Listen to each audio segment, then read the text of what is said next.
Hello guys, नमस्ते सबैलाई। हामी बिहान उठ्यौँ र सिधै लाग्यो गैँडाकोटबाट दाउन्नेदेवी मन्दिरतिर।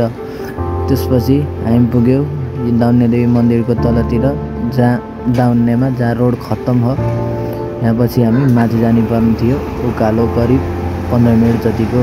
त्यसपछि हामी लाग्यौँ उकालो। उकालो त्यस्तो गाह्रो थिएन, आनन्दको उकालो थियो। जङ्गलको बाटोबाट माथि मन्दिर थियो 10-15 मिनटमा। त्यसैले हामी हिँड्न लाग्यौँ जङ्गल। त्यसपछि I got the new fans. Oh my god, मेरो फ्यानहरू भनिदिनु न। हेलो हाम्रो भ्लग अब। त्यसपछि हामीले भेट्यौँ हाम्रो पूर्वजहरू, जुन मस्त रमाइरहेका थिए। मजा आयो नि जिन्दगी।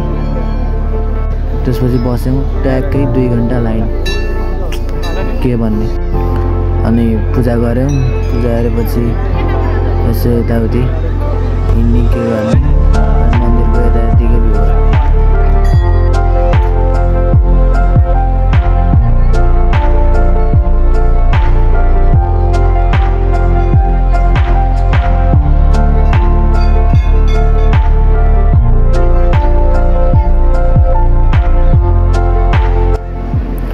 त्यसपछि अनि घर फर्क्यौँ।